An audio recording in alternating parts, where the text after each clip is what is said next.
नमस्कार दोस्तों, स्वागत है आपका अपने चैनल की टू सक्सेस एकेडमी में। आज के इस वीडियो में एमबीपीएससी प्रीलिम्स का टेस्ट नंबर 17 देख रहे हैं। एफएलटी है, ठीक है। इसके पहले यूनिट वाइज टेस्ट ऑलरेडी डाल दिए गए हैं। नहीं दिखे हैं तो जाकर के देख लीजिएगा। प्लेलिस्ट बना दी गई है, प्लेलिस्ट आपको मिल जाएगी, या टेलीग्राम चैनल पर ज्वाइन कर लीजिए, वहाँ पर आपको अपडेट मिलती रहती है, ठीक है। तो यहाँ पे ऑल कोचिंग के जो भी पेड टेस्ट सीरीज है उसको अपन डिस्कस करते हैं। तो आज का वीडियो स्टार्ट कर लेते हैं, चलिए।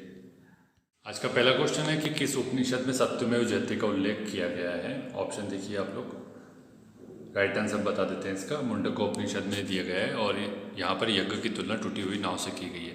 प्राचीन भारत के किन 3 पवित्र ग्रंथों को प्रस्थानत्रयी कहा जाता है? कौन से है वो?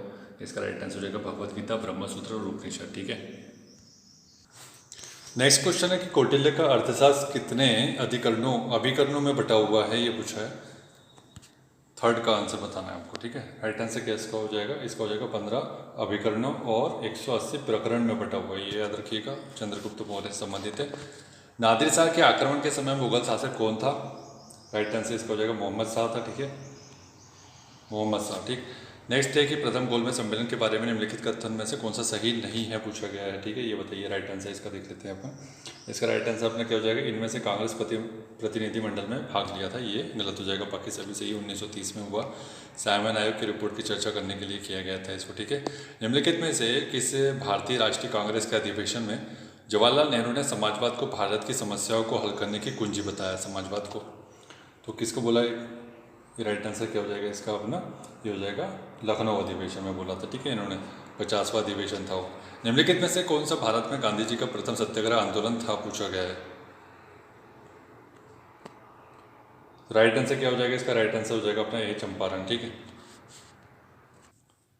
और ये कब हुआ पूछा गया है तो 1917 में हुआ। और चंपारण कहाँ पर है? बिहार में, ठीक है। नेक्स्ट देखते हैं इसके बाद कि निम्नलिखित घटनाओं को काल अनुक्रम में व्यवस्थित करना है। 8th नंबर का क्वेश्चन। राइट आंसर इसका राइट आंसर हो जाएगा अपना बी, अर्थात सीआर फॉर्मूला कब हो जाएगा भाई? ये जुलाई में हुआ, जुलाई 1944 में हुआ। और अगर बात करें गांधी जिन्ना की बात करें तो सितंबर की बात कर रहे हैं। 90 ईयर सेम है, 1944 में, ठीक है। वेवल के बारे में बात करें तो 1945 में हो जाएगा और कैबिनेट मिशन हो जाएगा 1946, ठीक है। तो इस हिसाब से आपको इसको मिलान कर सकते हैं। 1342। निम्नलिखित में से किसका शिखर द्रविड़ शैली में बना हुआ है? ग्वालियर का तेली मंदिर, ठीक है, 9th का।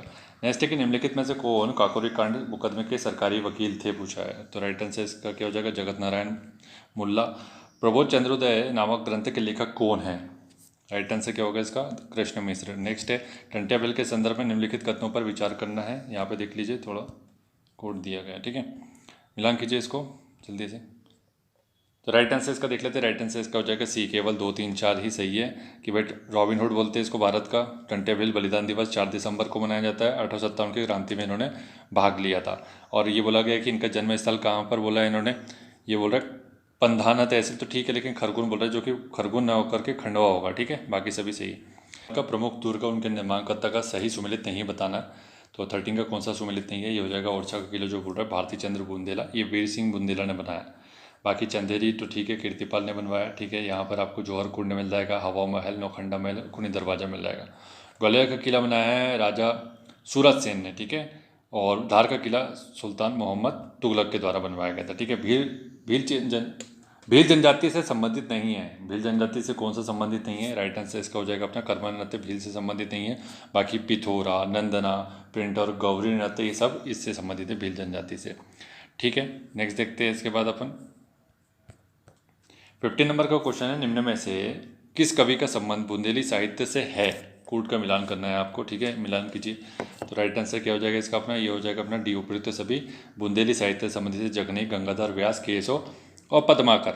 नेक्स्ट है कि 1857 की क्रांति में खाजिया नायक ने किस क्षेत्र के से विद्रोह किया? 16 नंबर क्वेश्चन। राइट आंसर निवाड़ से विद्रोह किया है इन्होंने, ठीक है। नेक्स्ट है कि पद्माकर ने अलीजा प्रकाश ग्रंथ की रचना किसके दरबार में की थी, पूछा है।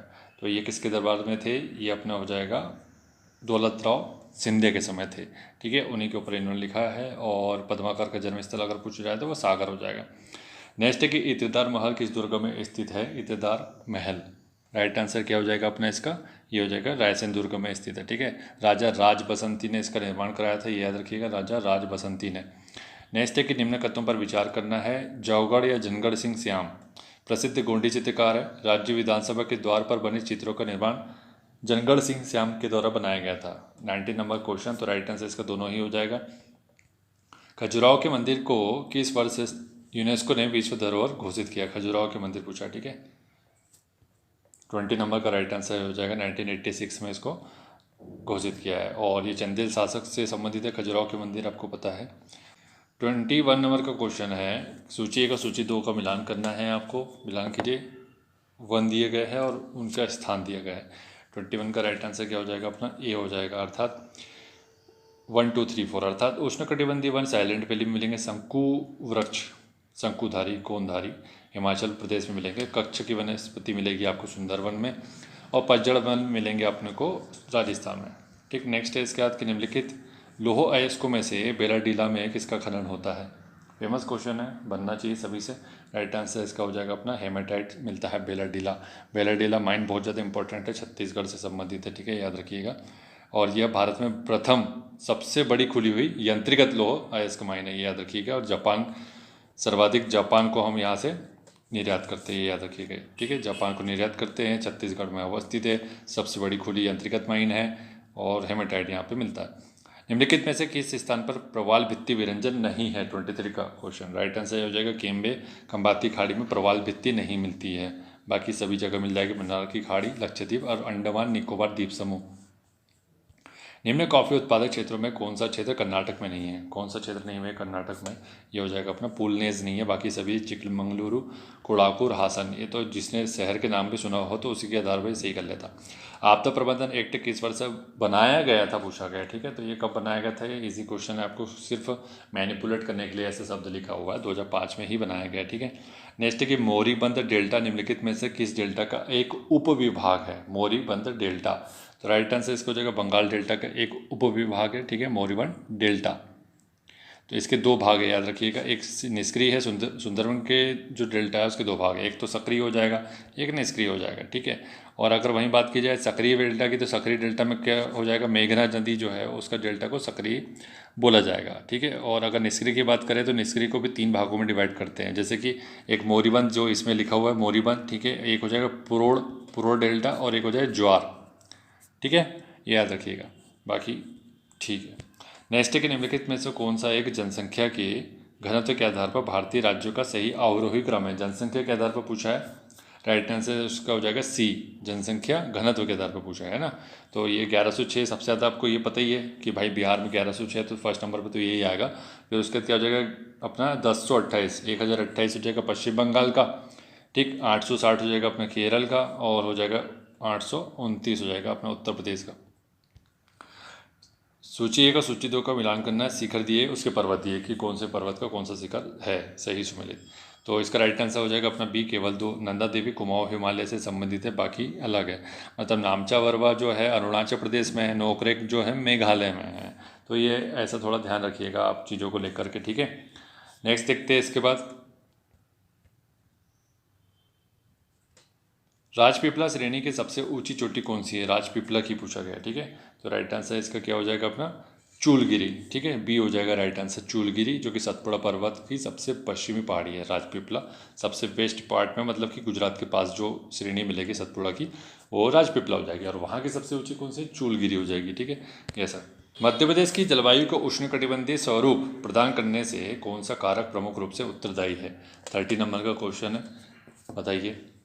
तो राइट आंसर इसका अपना हो जाएगा डी, ना तो 1 और ना तो 2, क्योंकि इसको उष्णकटिबंधीय स्वरूप कौन देता है? इसको उष्णकटिबंधीय स्वरूप जो देगा वो कर्क रेखा देगी, ठीक है, बीच में से कर्क रेखा जाती है इस वजह से।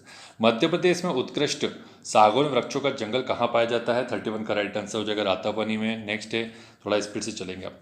किस राज्य में सौर ऊर्जा के विकास की सर्वाधिक क्षमता है? कहाँ पर है? राइट आंसर राजस्थान में सर्वाधिक क्षमता है, ठीक है।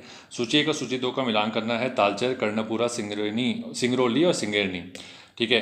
और ये कहाँ कहाँ अवस्थित है पूछा गया 33 का। तो राइट आंसर इसका हो जाएगा ए, अर्थात तालचेर कहाँ हो जाएगा? महानदी घाटी में हो जाएगा, ठीक है। और कर्णपुरा के बारे में बात करें, कर्ण दामोदर नदी घाटी में हो जाएगा। और फिर सिंगरौली सोन नदी घाटी में, सिंगेरनी गोदावरी नदी घाटी में हो जाएगा, ठीक है, याद रखिएगा, सब कोयला से संबंधित है। नेक्स्ट है इसके बाद वर्ष 2011 की जनगणना के अनुसार मध्य प्रदेश में सर्वाधिक जनसंख्या घनत्व वाला जिला कौन सा? सर्वाधिक जनसंख्या घनत्व वाला जिला पूछा है और वो भी मध्य प्रदेश का पूछा है। ठीक है, तो 34 का राइट आंसर क्या हो जाएगा अपना? डी, भोपाल हो जाएगा। सबसे ज़्यादा घनत्व यहाँ पे 855 है। ठीक है, इंदौर की बात करेंगे तो 841 है। ठीक है, ऐसे याद रखिएगा। और अगर जबलपुर की बात करें तो 473। कुंडलिया डैम का निर्माण किस नदी पर किया गया है? तो ये हो जाएगा अपना काली सिंध पर किया गया है, जो कि देवास में। ठीक है, और इसी का नाम अटल डैम कर दिया गया है। ये थोड़ा सा ध्यान रखिएगा, अटल डैम नाम कर दिया गया है। बाकी आगे बढ़ते हैं। निम्नलिखित कूट में से सही कथन का चुनाव करना है आपको 36। तो इसका थोड़ा नीचे देख लीजिए, यहाँ पे कूट दिए गए। ठीक है, अब देखिए तो राइट आंसर क्या हो जाएगा अपना? इसका हो जाएगा सी, अर्थात 2 और 3 इज राइट आंसर। तो क्या सही है कि मध्य प्रदेश में टंगस्टन का उत्पादन होशंगाबाद में होता है? ठीक है। सीधी की मझौली खान में सोना भंडार प्राप्त होता है। मध्य प्रदेश कोयले के उत्पादन में प्रथम कहाँ पर है? तीसरा और चौथा है। ठीक है, तो ये याद रखिएगा, तीसरा और चौथा दोनों में डिफरेंस है। ओवरऑल अगर बोला जाए तो चौथा है और वैसे तीसरा है। ठीक है, नेक्स्ट है इसके बाद, मध्य प्रदेश का प्रथम सौर ऊर्जा से संचालित हवाई अड्डा कौन सा है? सौर ऊर्जा से संचालित हवाई अड्डा हो जाएगा देवी अहिल्या, जो कि इंदौर में है। मध्य प्रदेश के किस देश के सहयोग से महिला कृषकों को प्रशिक्षण प्रदान करने की योजना है मध्य प्रदेश में? तो ये हो जाएगा डेनमार्क के सहयोग से की जा रहा है ये। किसने संविधान सभा को एक चलायमान राष्ट्र कहा? कौन है वो? ये हो जाएगा अपना जवाहरलाल नेहरू ने बोला है संविधान सभा को, क्या बोला? चलायमान राष्ट्र बोला। ठीक है, नेक्स्ट है इसके बाद कि संविधान सभा में देशी रियासतों से प्रतिनिधित्व करने वाली एकमात्र महिला प्रतिनिधि कौन थी? 40 का राइट आंसर हो जाएगा एनी मस्करिन, जो कि देशी रियासतों से प्रतिनिधित्व करने वाली एकमात्र महिला प्रतिनिधि थी संविधान सभा में। ठीक है, याद रखिएगा अच्छे से। कुछ संविधान संशोधन दिए और उनको मिलान करना है आपको यहाँ पर 41 में। ठीक है, मिलान कीजिए। तो राइट आंसर देख लेते हैं इसका। ठीक है, राइट आंसर जिसने सी लगाया उसका सही हो जाएगा। मिलान कर लेते हैं। 52 नंबर का जो अपना है उसका राइट आंसर हो जाएगा दल बदल से संबंधित। ठीक है, और 61वां जो है अपना हो जाएगा मंत्रिपरिषद का जो आकार है वो कितना होगा? 15% होगा। ठीक है, और फिर बात करें अपन 77 नंबर का जो हो जाएगा वो कॉन्स्टिट्यूशनल अमेंडमेंट, नौकरी में आरक्षण की सीमा बढ़ाने हेतु, और 91 नंबर का मताधिकार की आयु सीमा को घटा दिया गया था। ये इससे संबंधित है। भारत का संविधान निम्नलिखित में से किस अनुच्छेद के अंतर्गत निर्वाचन आयोग के गठन का प्रावधान करता है? कौन सा है वो? 324 राइट होगा। 324 में इलेक्शन कमीशन मिल जाएगा इसका, इलेक्शन कमीशन ऑफ इंडिया 324 में। 43 नंबर का क्वेश्चन है कि भारत के सर्वोच्च न्यायालय के संदर्भ में निम्नलिखित कथनों पर विचार करना है। सर्वोच्च न्यायालय की स्थापना 26 जनवरी 1949 को लिखा हुआ है। ठीक है, और बात कर रहे हैं कि दूसरा, वर्तमान इमारत में सर्वोच्च न्यायालय वर्ष 1958 में स्थानांतरित की गई। तो असत्य कथन का चयन करना है। तो यहाँ पे असत्य कौन सा हो जाएगा? केवल है, क्योंकि ये 1949 नहीं है, 50 होता है तो सही होगा 1950। ठीक है, जो 26 जनवरी 1950 को। और उद्घाटन की अगर बात कर ले तो उद्घाटन हो जाएगा अपना 28 जनवरी को। ठीक है, 28 जनवरी को 2 दिन बाद ही इसका उद्घाटन किया गया था। ठीक है, 44 नंबर का क्वेश्चन देख लीजिए। 44 नंबर का क्वेश्चन ये है कि निम्नलिखित में से कौन मुख्यमंत्री मध्य प्रदेश विधानसभा में नेता प्रतिपक्ष के पद पर रहे? विपक्ष का नेता रहा मतलब वो। ये राइट आंसर इसका हो जाएगा उपरोक्त सभी कमलनाथ, सुंदरलाल पटवार, अर्जुन सिंह, बाबूलाल गौर, ये सब नेता प्रतिपक्ष थे और फिर ये मुख्यमंत्री भी बने। इसके अलावा और भी है, जैसे कि अपना वीरेंद्र कुमार सकलेचा है, श्यामा चरण शुक्ल है, ठीक है, कैलाश जोशी है, ये सब लोग। सत्य कथन का पहचान करना है। 45 नंबर का क्वेश्चन, सत्य कथन की पहचान कीजिए। वहीं बात कर लेते हैं इसमें, तो राइट आंसर इसका हो जाएगा मध्य प्रदेश के प्रथम लोकायुक्त तो पुरुषोत्तम विनायक दीक्षित बोला जा रहा है, जो कि सही है। बाकी उपायुक्त लोकायुक्त जो कि बोला है ये नंदन दुबे, जो कि गलत है। कौन हो जाएगा? रघुनाथ भावे। ठीक है, और इसकी स्थापना 1981 में की गई थी। लोकायुक्त की नियुक्ति करता है राज्यपाल। मध्य प्रदेश राज्य महिला आयोग की स्थापना कब की गई थी? 46 का राइट आंसर हो जाएगा बी, 23 मार्च 1998 को। मध्य प्रदेश उच्च न्यायालय के निम्नलिखित मुख्य न्यायमूर्तियों में से कौन सा भारत के उच्च न्यायालय में न्यायाधीश नहीं रहे हैं? न्यायाधीश नहीं रहे हैं, ना कि चीफ जस्टिस पूछा। 47 का राइट आंसर हो जाएगा AK मित्तल।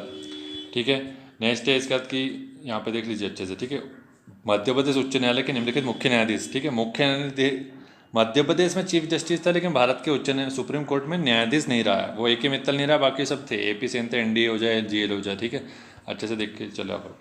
मध्य प्रदेश पंचायती राज अधिनियम 1993 को कब लागू किया गया था पूछा है। 48 का राइट आंसर हो जाएगा अपना डी, 25 जनवरी 1994 को लागू किया है। ठीक है, ये शब्द थोड़ा ध्यान देना भैया ना, नहीं तो क्या होगा फिर गलत हो जाएगा। 25 जनवरी को हमने लागू किया। राज्यपाल ने अगर स्वीकृति कब दी तो ये बोलेंगे 24 जनवरी को 1994 को राज्यपाल ने स्वीकृति दे दी। ये दो याद रख लो, बाकी ये मत याद रखना कि अपना विधानसभा में कब आया, क्योंकि फिर वो कंफ्यूज करता है। बाकी अगर जानना है तो फिर लिख ही देते हैं यहाँ 30 दिसंबर 1993 को विधानसभा में, ठीक है, 93। 49 नंबर का क्वेश्चन है कि एफडीआई आकर्षित करने में मध्य प्रदेश का देश में कौन सा स्थान है, एफडीआई आकर्षित करने में। तो राइट आंसर इसका क्या हो जाएगा अपना, ये हो जाएगा हम 13वें स्थान पे। एफडीआई निवेश को आकर्षित करने में हम लोग कौन से स्थान पे, 13वें स्थान पे। तो मैं तेरे घर में निवेश नहीं करूँगा, ऐसे याद रख लो, तेरे घर में निवेश नहीं करूँगा, तेरे से हो जाएगा 13, तो निवेश नहीं करूँगा, तो निवेश से हो जाएगा अपना एफडीआई, ठीक है। तेरे घर में तो निवेश बिल्कुल नहीं करूँगा, मैं अपने घर में निवेश करूँगा। अगर मुझे अपना घर बनाना है तो मैं तेरे घर में क्यों निवेश करूँगा। मिशन अंकुर 2021 किस क्षेत्र से संबंधित है, 50 नंबर क्वेश्चन राइट आंसर बुनियादी शिक्षा से हो जाएगा, ठीक है। नेक्स्ट है इसके निम्नलिखित असत्य कथन का चयन करना है, 51। अब देखिए तो राइट आंसर क्या हो जाएगा, इसका गलत कौन सा है, ये हो जाएगा अपना सी। बाकी सभी सही है कि भाई सतत विकास लक्ष्यों को संयुक्त राष्ट्र एजेंडा 2030 भी कहा जाता है। संयुक्त राष्ट्र अनिवार्य एसडीजी के स्थानीयकरण को अपनाने वाला भारत पहला शहर भोपाल है। और सतत विकास लक्ष्य भारत सूचकांक 2020 में मध्य प्रदेश का 11वां स्थान है, ठीक है। बाकी ये बोल रहा है 12 मई 2023 को टिकाऊ शहरी परिवर्तन के लिए एजेंडा फॉर एक्शन इंदौर में लॉन्च किया गया था। तो ये कहाँ लॉन्च किया गया था, ये इंदौर में लॉन्च कर करके भोपाल में लॉन्च किया, ठीक है। नेक्स्ट है कि मध्य प्रदेश में किस स्थान पर ग्रीन एनर्जी क्लस्टर स्थापित किया जाएगा, बहुत इंपॉर्टेंट है ये, ठीक है। तो राइट आंसर इसका हो जाएगा जलकुआं खंडवा में है ग्रीन एनर्जी क्लस्टर, जलकुआं खंडवा में, ठीक है। याद रखिएगा बहुत ज़्यादा इंपॉर्टेंट है ये, ठीक है। बेटमा खुर्द में क्या स्थापित किया जाएगा, तो ये भी स्थापित मतलब इंपॉर्टेंट है, फर्नीचर का क्लस्टर। फर्नीचर का क्लस्टर कहाँ पे, बेटमा खुर्द इंदौर में। और यहाँ पे बात की जाए अपनी पीलूखेड़ी, पीलूखेड़ी में क्या हो जाएगा, पीलूखेड़ी में माँ सेलपुत्री इंडस्ट्रियल एरिया, सेलपुत्री इसे याद रखिए बस, माँ सेलपुत्री इंडस्ट्रियल एरिया बनाया जाएगा पीलूखेड़ी, जो कि राजगढ़ में, ठीक। बाकी यहाँ पे मोरखेड़ी इतना इंपॉर्टेंट नहीं रखता है। इंदौर फूड पार्क एक प्राइवेट लिमिटेड की स्थापना किया जाएगा वहाँ पर। नेक्स्ट है कि आत्मनिर्भर मध्य प्रदेश के अनुसार आयुष सुपर स्पेशलिटी हॉस्पिटल कहाँ खोले जाने हैं, 53 नंबर क्वेश्चन, इंदौर भोपाल में खोलेंगे हम ये। मध्य प्रदेश में एक जिला एक उत्पाद योजना का प्रारंभ कब से किया गया, 54 का राइट आंसर हो जाएगा फरवरी 2023 से। एक जिला एक उत्पाद योजना, ठीक है, अच्छे से याद रखना है, फरवरी 2023 एक जिला एक उत्पाद। हस्तशिल्प निर्माण हस्त निर्मित कालीन किस क्षेत्र से संबंधित है, हस्त निर्मित कालीन जीआई टैग दिया गया है, मतलब कहाँ है, किससे संबंधित है, कालीन कहाँ मिलेगा। तो ये 55 का राइट आंसर अपना हो जाएगा बी, अर्थात तो ग्वालियर में हो जाएगा, ठीक है। 2023 में इसको अपने को जीआई टैग दिया गया है। नेक्स्ट है कि ऑपरेशन फ्लड 2 का निम्न में से किससे संबंधित है, 56 नंबर का क्वेश्चन राइट आंसर इसका हो जाएगा अपना दूध उत्पादन से संबंधित है, वीएस। किस कार्यक्रम के अंतर्गत बंदरगाह अर्थव्यवस्था की परिकल्पना की गई है, तो राइट आंसर हो जाएगा सागरमाला परियोजना में बंदरगाह का विकास किया जाएगा, उसी से संबंधित हो जाएगा। भारतमाला में अपना हो जाएगा सड़क, नेशनल हाईवे, इससे संबंधित हो जाएगा। मौद्रिक नीति का निर्माण भारत में कौन करता है, मौद्रिक मॉनेटरी पॉलिसी के बारे में बात हो रही है, तो ये आरबीआई काम करता है, वर्ष में 2 बार करेगा ये, ठीक है। उर्जित पटेल कमेटी ने सिफारिश करी थी इसकी। जीव कोशिका और उसकी आनुवंशिक विशेषताओं का अध्ययन करके किसके अंतर्गत किया जाता है, मतलब जीव कोशिका और उसकी आनुवंशिक विशेषताओं का अध्ययन किसके अंतर्गत किया जाता है, साइटोजेनेटिक्स के अंतर्गत इसका अध्ययन किया जाता है। मॉर्फोलॉजी में क्या किया जाएगा, पौधों की बाह्य संरचना, मतलब आकार, पौधों के आकार के बारे में, उसकी शेप जो है उसके बारे में, उसकी संरचना जो है उसके बारे में मॉर्फोलॉजी का यूज़ किया जाएगा, ठीक है। फिजियोग्राफी किससे संबंधित है, फिजियोग्राफी में प्राकृतिक भूगोल जो होता है उसका अध्ययन किया जाता है। बाकी साइटोजेनेटिक्स तो आपको बता ही दिया अभी ना। नेक्स्ट देखते हैं इसके बाद अपन पेरोलॉजी छूट गया, पेरोलॉजी किससे संबंधित है, स्पंजों का अध्ययन पेरोलॉजी। निम्न में से कौन एक शैक्षणिक संस्थान उपग्रह है, शैक्षणिक संस्थान शिक्षा से संबंधित था, वो राइट आंसर हो जाएगा प्रथम, ठीक है। और भी है इसके अलावा अपने जैसे कलाम सेट हो गया, स्वयं हो गया, जुगनू हो गया, सत्यभामा सेट, ये सब शिक्षा से संबंधित ही है। इसरो की स्थापना कब हुई है भाई, इसरो की स्थापना हुई है 15 अगस्त 1969, मतलब सी। 62 नंबर का कि अस्थि को मांसपेशी से जोड़ने वाली संरचना को क्या कहा जाता है, अस्थि से अस्थि, अस्थि से मांसपेशी, मांसपेशी से मांसपेशी। तो ये तीनों अलग अलग चीज़ है, तो तीनों का पता होना चाहिए नाम। तो ये 62 का राइट आंसर हो जाएगा कि अस्थि को मांसपेशी से हम जोड़ेंगे टेंडन से, अस्थि को अस्थि से जोड़ेंगे हम लिगामेंट से, ठीक है। और मांसपेशी को मांसपेशी से कौन जोड़ेगा बताइए, किसी ने पढ़ा हो तो बता दीजिएगा, और नहीं पढ़ा हो तो फिर इसका अपन देंगे बाद में उत्तर, जब एग्ज़ाम में आ जाएगा उसके बाद। ठीक है। नेक्स्ट है कि निम्न में से कौन सा युग्म सही सुमेलित नहीं है पूछा गया है। 63 का राइट आंसर डी हो जाएगा विटामिन डी। फॉर्मूला जो कि गलत है, हॉपकिंस हो जाएगा। इससे हॉपकिंस संबंधित हो जाएगा विटामिन डी से। Vitamin A McCullum, vitamin B McCullum, vitamin C हलकट, चल हलकट, विटामिन सी हट, ऐसा याद रखो इसको। इनमें से किस रोग को मंगोलिज्म भी कहा जाता है? मंगोलिज्म किसको बोला जाएगा? डाउन सिंड्रोम को बोला जाएगा मंगोलिज्म, क्योंकि इसमें जो मंदबुद्धि होते हैं, आंखें टेढ़ी हो जाती है, जीभ मोटी हो जाती है, अनियमित शारीरिक ढांचा होता है। मंगोलिज्म, मंगोल के लोग देखें वैसे ही होता है, तो मंगोलिज्म उसी से पड़ा हुआ है। अब यहाँ पे रेसिज्म नहीं फैला रहे हैं, लेकिन एक बता रहे हैं, उसी के आधार पर नाम रखा हुआ है। मेनिंजाइटिस से प्रभावित होने वाला रोग कौन सा है? ये राइट आंसर हो जाएगा मेनिंजाइटिस मस्तिष्क से होता है। कोरिंगा मैंग्रो वन किस राज्य में स्थित है? कोरिंगा, राइट आंसर क्या हो जाएगा? कोरिंगा हो जाएगा अपना आंध्र प्रदेश में, ठीक है। कोरिंगा में मैंग्रोव वन पाए जाते हैं। गोदावरी नदी की डेल्टा है ये। कार्बन क्रेडिट की अवधारणा किस प्रोटोकॉल से संबंधित है? राइट आंसर जो हो जाएगा क्योटो प्रोटोकॉल से संबंधित है। 1997 का जापान में हुआ था क्योटो 1997, और इसी में कार्बन क्रेडिट की अवधारणा आई थी। भूकंप आने के दौरान कौन सी गैस का रिसाव होता है? कौन सी गैस का रिसाव होता है? ये राइट आंसर हो जाएगा रेडाउन का हो जाएगा। नेक्स्ट है कि भारतीय नौसेना ने किस शहर में एक्सरसाइज प्रस्थान 2023 आयोजित की है? तो ये कहाँ पर की है? राइट आंसर काकीनाडा में किया है। काकीनाडा में ये हो जाएगा भारतीय नौसेना से संबंधित है, ठीक है। काकीनाडा कहाँ पर है? आंध्र प्रदेश में है, याद रखिएगा। तो ये फर्स्ट वाली जो भी चीज़ होती है आती है, इसलिए एक्सरसाइज प्रस्थान नौसेना। नौसेना को प्रस्थान करने के लिए बोलो, प्रस्थान मतलब यहाँ से जाने के लिए बोलो। तो कहीं आक्रमण करना तो हम बोलेंगे नौसेना वाले को कि भैया जाइए प्रस्थान कीजिए यहाँ से। तोपे ज्वालामुखी जो समाचारों में देखा गया था किस देश में है? ठीक है, ये फट गया, तो ये राइट आंसर हो जाएगा अपना न्यूजीलैंड में था, ठीक है। नेक्स्ट है कि ग्लोबल हेल्थ इनोवेशन फेलोशिप जिसे हाल ही में भारत में लॉन्च किया गया था, किसके द्वारा समर्थित है? 71 का राइट आंसर ये हो जाएगा अपना वीपो, WIPO, वीपो, ठीक है। विश्व बौद्धिक संपदा संगठन 1967 में स्थापना हुई, जिनेवा में हेडक्वार्टर है। बाकी बौद्धिक संपदा अधिकार से संबंधित है, आपको पता ही है, patent act, trademark, trade secret, industrial design और ये सब चीज़ से संबंधित लगभग 7 है वो। विश्व बैंक की लॉजिस्टिक परफॉर्मेंस इंडेक्स रिपोर्ट 2023 में भारत का स्थान क्या है? 72 का राइट आंसर हो जाएगा। ये हो जाएगा अपना लॉजिस्टिक्स में 38वां स्थान है 23 के हिसाब से, ठीक है। 139 देशों में, हालांकि ये पूछता नहीं है कितने देशों में। 38 नंबर का उसका स्थान है लॉजिस्टिक्स में, ठीक है, याद रखिएगा।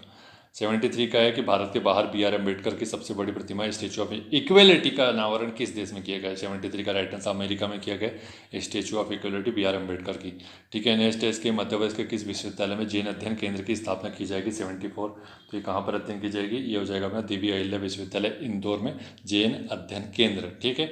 जैन अध्ययन केंद्र देवी अहिल्या विश्वविद्यालय इंदौर। नेक्स्ट है कि किस स्थान पर देश का पहला यूनिटी मॉल स्थापित किया गया? फेमस और इम्पॉर्टेंट, तो ये उज्जैन में किया गया, और ये आने की संभावना पूरी बन जाती है, ठीक है। यूनिटी मॉल, यहाँ पे बहुत सारे उत्पाद मिल जाएंगे, इसलिए यूनिटी मॉल मतलब एक ही मॉल में सारे उत्पाद। नेक्स्ट है कि विक्रम पुरस्कार 2022 से सम्मानित आदित्य दुबे का संबंध किस खेल से है? 2022 का पूछा है, ठीक है। तो राइट आंसर क्या हो जाएगा? सॉफ्ट टेनिस, ठीक है। जिला देवास, देवास तो पूछेगा नहीं, वैसे जिला नहीं पूछेगा, बस यही बोलेगा कौन से खेल से संबंधित है। प्रधानमंत्री मोदी ने दिव्यांगजनों के लिए देश के पहले हाईटेक स्पोर्ट्स ट्रेनिंग सेंटर का उद्घाटन कहाँ पर किया है? तो राइट आंसर मध्य प्रदेश में किया है, ये ग्वालियर में, ठीक है। नेक्स्ट है कि 78 मध्य प्रदेश के किस जिले के सौरभ कुशवाहा अंकित सेन ने अफ्रीका की सबसे ऊंची चोटी किलिमंजारो पर तिरंगा फहरा दिया है? ये हो जाएगा अपना जबलपुर के है ये दोनों, सौरभ कुशवाहा और अंकित सेन, पर्वतारोहण से संबंधित है। क्वांटम डिस्ट्रीब्यूशन तकनीक उपयोगी है, किस चीज़ में तक उपयोगी है? ये हो जाएगा सुरक्षित संदेश भेजने में। क्वांटम डिस्ट्रीब्यूशन की तकनीक एंड टू एंड इनक्रिप्शन ही प्रोवाइड कराता है, ठीक है, याद रखिएगा। व्हाट्सएप जो चलाते हो ना आप लोग, तो वो एंड टू एंड इनक्रिप्टेड होता है ना, यही है वो क्वांटम डिस्ट्रीब्यूशन, ठीक है, ये देख लीजिए। GPRS का फुल फॉर्म पूछा गया तो बच्चा भी बता देगा, तो क्योंकि उसने बच्चा ने चलाया है ये। राइट आंसर इसका हो जाएगा अपना जनरल पैकेट रेडियो सर्विस, क्योंकि बच्चा पैदा हुआ था अपना 2000 में, ठीक है। 2000 की संतानें जो है उनको पता है कि ये GPRS क्या चीज़ है। नेक्स्ट है कि फेस रिकॉग्निशन सिस्टम किस पर आधारित है? 81 का राइट आंसर डी हो जाएगा। अप्लाइड कृत्रिम बुद्धिमत्ता दृष्टिकोण के पर आधारित है, ठीक है, याद रखिएगा। नेक्स्ट है कि सही मिलान करना है, सही का मिलान कीजिए। तेज ऐप, उमंग ऐप, सी विजिल, बोलो ऐप, तो ये 82 का राइट आंसर बता देते हैं आपको, जल्दी से देख लीजिए आप लोग। तो राइट आंसर जिसने ए लगाया उसका सभी का सही है, अर्थात क्या हो जाएगा? तेज हो जाएगा डिजिटल पेमेंट है, तो उमंग हो जाएगा ई सरकारी सेवाओं तक आसान पहुँच। सी विजिल हो जाएगा चुनाव आयोग से, और बोलो ऐप हो जाएगा अमरनाथ यात्रियों से संबंधित, ठीक है। कूपर बॉन्ड क्या है? कूपर बॉन्ड ये सब ऑलरेडी हम लोग पढ़ा चुके हैं हमारे वीडियो में यूनिट 9 के, अगर नहीं देखते हैं तो फिर आप ही का नुकसान है, हमारा कोई नुकसान ही नहीं है उसमें। कूपर बॉन्ड किससे संबंधित है? तो ये 83 का राइट आंसर अतिचालकों के इलेक्ट्रॉन का बंध है कूपर बॉन्ड। प्रोजेक्ट ज्ञानदूत क्या है? प्रोजेक्ट ज्ञानदूत राइट आंसर इसका हो जाएगा अपना ग्रामीण इंट्रानेट प्रणाली है, ग्रामीण इंट्रानेट, ठीक है, मध्य प्रदेश सरकार का है और याद रखिएगा बस। 85 BCS सिद्धांत का संबंध किससे है भाई? 85 का राइट आंसर हो जाएगा अतिचालकता से संबंधित है BCS सिद्धांत, ठीक है। और नेक्स्ट है इसके पेंटियम चिप के जनक कौन है? पेंटियम चिप के जनक कौन है अपने? ये हो जाएगा विनोद धाम जी है, विनोद धाम पेंटियम चिप के जनक। नेक्स्ट है कि डीप ब्लू क्या है? डीप ब्लू है अपने एक शतरंज वाला कंप्यूटर, IBM ने बनाया है शतरंज कंप्यूटर। डाटा डिडलिंग, डिडलिंग से क्या आशय है? डाटा डिडलिंग से आशय क्या हो जाएगा? ये हो जाएगा कंप्यूटर में डाटा परिवर्तन और प्रोसेसिंग की प्रक्रिया को डाटा डिडलिंग कहा जाता है। साइबर सुरक्षित भारत के 3 स्तंभ है, तीनों ऑप्शन में दिए गए, वो है या नहीं है बताना है। राइट आंसर क्या हो जाएगा? 1 2 3 तीनों ही है। जागरूकता, शिक्षा, सामर्थ्य, 2018 का है ये साइबर सुरक्षित भारत, ठीक है। ई गवर्नेंस में इनमें से कौन सा तत्व शामिल होते हैं पूछा गया है। 90 नंबर क्वेश्चन, तो मैं लगा दूंगा सभी, ठीक है। ई कोड खजाना, सी विजिल, राष्ट्रीय डिजिटल साक्षरता मिशन और ई सेवा। 91 है कि मध्य प्रदेश के किन जिलों में कोरकू जनजाति का संकीर्ण है? खंडवा, बैतूल और अपना नर्मदापुरम, ठीक है। संविधान के किस अनुच्छेद के अंतर्गत अनुसूचित जनजाति शब्द जोड़ा गया था? 92 का राइट आंसर 342 में अनुसूचित जनजाति बोला है, ठीक है, थोड़ा सा ध्यान देखना। भिखू रामजी आयोग, भिखू रामजी आयोग किससे संबंधित है? कब किया गया था इसका गठन? 93 का राइट आंसर 1999 में किया गया। और ये घुमंतु, अर्ध घुमंतु जो समुदाय है उसी से संबंधित है राम जी, भिखू राम जी इदाते, इदाते, ठीक है, इदाते पूरा नाम मतलब इनका। नेक्स्ट है कि भील जनजाति में मांगलिक अवसर पर बनाए जाने वाले भित्ति चित्र को क्या कहा जाता है? ये हो जाएगा गोदरेज, गोदरेज का जो हम फ्रिज लेते हैं उसी से याद रखो, गोदरेज, ठीक है। मांगलिक अवसर पर हम गोदरेज का फ्रिज लेके कभी नहीं आएंगे, लेकिन कौन लाने की कोशिश कर रहा है? भील, जो भील जनजाति वाले वो लाने की कोशिश कर रहे हैं। ऐसा कुछ भी बना लो कहानी। बेगा जनजाति में करस कौवा की स्थापना किस संस्कार में की जाती है? 95 का राइट आंसर क्या हो जाएगा अपना? ये हो जाएगा विवाह संस्कार। करस कौवा की स्थापना बेगा जनजाति में विवाह के अवसर पर की जाती, विवाह संस्कार। नेक्स्ट है इसके बाद कि 96 मध्य प्रदेश राज्य जनजाति संग्रहालय में स्थापित रक्कू दीर्घा का संबंध किससे है? राइट आंसर इसका हो जाएगा जीवन की भोर बेला से संबंधित है रक्कू दीर्घा। नेक्स्ट है 97 की निम्न में से कौन सा एक त्यौहार आगामी फसल की अंकुरण क्षमता का पूर्व अनुमान लगाने हेतु किया जाता है? कौन सा त्यौहार है? 97 का पलासाला। पलासाला जो त्यौहार है वो अपना एक त्यौहार है जो कि आगामी फसल की अंकुरण क्षमता का पूर्व अनुमान लगाने हेतु मनाया जाता है। और ये कहाँ पर मनाया जाता है? ये हो जाएगा धार में मनाया जाता है, ठीक है। नेक्स्ट है कि डॉक्टर कृष्णलाल हंस ने किस बोली को ध्वनि तथा रूप की दृष्टि से पश्चिमी बोली कहा है? तो ये इसका राइट आंसर हो जाएगा मालवी को बोला है डॉक्टर कृष्णलाल हंस ने। ऐसा भी हो सकता है वो मतलब जो जिन्होंने बोला उनका नाम हटा दे और फिर किसने बोला ऐसा बोलेगा, तो कृष्णलाल हंस मालवी, ठीक है। नेक्स्ट है कि जगनीक द्वारा रचित आलाखंड किस बोली में लिखी गई है? तो ये अपना राइट आंसर बनाफरी, बनाफरी में लिखी गई है। बुंदेली की उपबोली है बनाफरी, उसी में लिखी गई है, ठीक है। आलाखंड आला उदल के ऊपर जो लिखी गई है। अरुणिमा योजना का संबंध किससे है? अरुणिमा योजना का संबंध है अपना स्वास्थ्य से। तो आज का वीडियो यहीं समाप्त करते हैं। कितने वीडियो? 30 मिनट।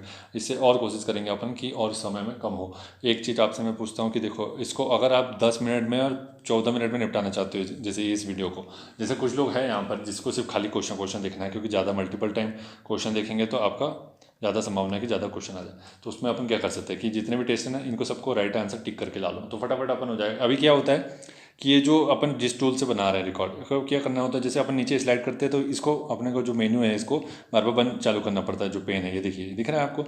तो फिर इसमें टाइम लगता है। इसको नीचे करेंगे, फिर इसको दबाएंगे, फिर इसको करेंगे, फिर डिलीट करेंगे, फिर नीचे करेंगे। तो इसके लिए अपन ये भी कर सकते हैं, या फिर किसी को ये पता हो कि इसको बिना मतलब बंद किए ऊपर नीचे हो सकता है स्क्रीन, तो फिर बहुत अच्छी बात है। Thank you so much.